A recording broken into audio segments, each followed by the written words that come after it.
Syarat-syarat anekdota bagi pembimbing. Jadi koordinator bimbingan pada awal tahun ajaran mencari bantuan dari beberapa guru dan tenaga bimbingan yang berminat berpartisipasi dalam proyek ini dan bersedia untuk menyisihkan waktu guna menulis sejumlah anekdota. Ini adalah bagus sekali ya. Jadi kita ini akan direpotkan sedikit dengan pencatatan observasi siswa, tapi dampaknya ke belakang itu adalah bagus ya. Apakah guru kelas juga boleh melakukan ini? Ya sangat diperbolehkan, tapi ya memang tidak menjadi kewajiban begitu. Namun kalau memang posisinya di sekolah tersebut tidak memiliki guru BK, maka kewajibanmu memang harus mengobservasi. Ya tidak terlalu sempurna, tidak apa-apa. Namun paling tidak ini punya catatan lah untuk setiap siswa dalam sekelas. Terus nanti buku ini nanti dilimpahkan ke guru kelas tingkat selanjutnya untuk data awal guru kelas berikutnya. Jadi nggak meraba-raba ini karakter siswa kelasku ini bagaimana ya. Nah, ngerti ya maksudnya. Jadi sangat bagus sekali kalau memang kamu mau mempelopori kegiatan ini. Memang agak direpotkan di awal, tapi dampak atau fungsinya nanti akan terasa beberapa waktu setelahnya. Begitu. Dan ini juga sebagai bukti valid. Yang lebih valid ya memang seperti CCTV ya, tapi fasilitas. Tidak semua punya fasilitas itu. Kalau hanya fasilitas menulis, mencatat, semua pun bisa. Oke, koordinator bimbingan merundingkan tujuan yang ingin dicapai dan segi teknik penulisan. Jadi kamu sebagai guru kelas pun juga boleh menjadi koordinator bimbingan. Kamu bisa mempelajari dari buku apapun, dari Google, bagaimana cara menulisnya, apa yang ingin dicapai, gitu. Diputuskan bersama siswa-siswa yang akan diobservasi, meskipun pengumpulan laporan anekdota tentang semua siswa akan sangat bermanfaat. Ditentukan bersama prosedur yang diikuti. Misalnya waktu kapan anekdota akan ditulis, pada waktu kapan akan diserahkan kepada siapa. Jadi semuanya harus disepakati di awal. Bu, nanti kita malah diserang guru kelas kok bingung-bingung loh. Kok bingung masalah ini? Ya enggak juga, ini kan sebagai dari keterampilan pedagogi kamu. Pedagoginya bukan hanya dengan rekan sejawat, tapi juga bagaimana menjalin hubungan yang baik dengan siswa, ya. Oke, jadi bisa laporan per semester disetor gitu. Terus kamu harus melakukan apa ya? Mungkin kesimpulan bagaimana apa ini harus disimpulkan apa begitu. Atau kalau tidak mau disimpulkan juga tidak apa-apa. Jadi nanti kamu punya catatan banyak ini. Cuma hati-hati jangan sampai bocor. Oke, skala penilaian ya merupakan sebuah daftar yang menyajikan sejumlah sifat atau sikap sebagai butir item. Pada setiap butir harus dijelaskan sampai seberapa jauh subjek yang dinilai memiliki sifat atau sikap itu. Jadi keunggulannya hasil observasi dapat dikuantifikasikan atau dapat dihitung gitu. Ya, kalau yang anekdota tadi sama autobiografi itu tidak dapat dikuantifikasikan, tapi dapat kualitatifkan, jadi bisa dideskripsikan. Kalau skala penilaian ini kita ini menghitung ada kesimpulan rata-rata bagaimana persepsi siswa terhadap ini, bagaimana sikap dia, bagaimana harga diri dia, itu semuanya bisa diukur dengan angka. Kemudian dimasukkan ke dalam kategori-kategori. Oke, macam-macam skala, ada skala numerik, skala penilaian grafis, dan ada daftar cek. Jadi ini menurut teori SAPA begitu. Nanti ada juga dari buku lain yang memberikan jenis skala yang lain. Semuanya benar, tinggal kita sesuaikan dengan kebutuhan, bagaimana dengan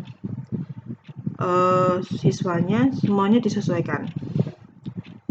Oke. Syarat-syarat skala penilaian bagi pembimbing. Ini ada contohnya ya, oke. Bentar. Nah, koordinator bimbingan pada awal tahun ajaran mencari bantuan dari sejumlah guru yang berminat berpartisipasi dalam proyek ini dan bersedia menyisihkan waktu untuk mengisi skala penilaian pada waktu tertentu. Barangkali kamu di luar sana itu sering mungkin waktu belanja, waktu apa itu ngisi kuesioner. Ya seperti inilah skala penilaian. Ya. Jadi kita harus misalkan di kelas situasinya di kelas, maka kamu juga harus mencari rekan. Sama halnya tadi seperti anekdota, kita membuat tim begitu. Kemudian tujuan membuat skala ini apa, fungsinya apa, bagaimana caranya, dan siapa saja sasarannya, itu semuanya harus dibahas terlebih dahulu. Bagaimana Bu kalau misalkan rekan-rekan yang lain tidak mau? Ya nggak apa-apa, sekarang kamu inisiasi dulu begitu, kamu awali dulu, jadi kamu bergerak sendirian.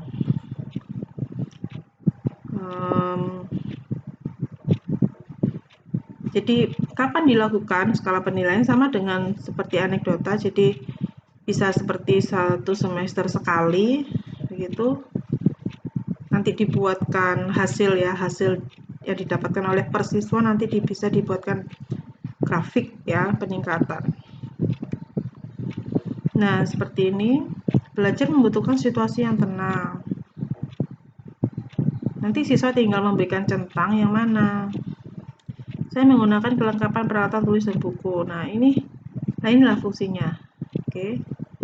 Jadi nanti ini akan dirata-rata di skor, selalu ini skornya berapa, terus dijumlahkan, dan nanti akan dikategorikan dia masuk ke gaya belajar yang mana.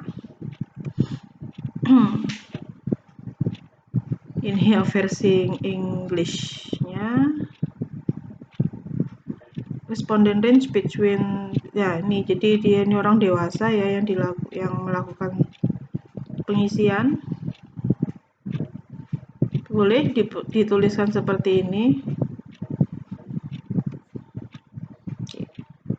Paham ya tentang skala? Jadi kuesioner lah nama lainnya.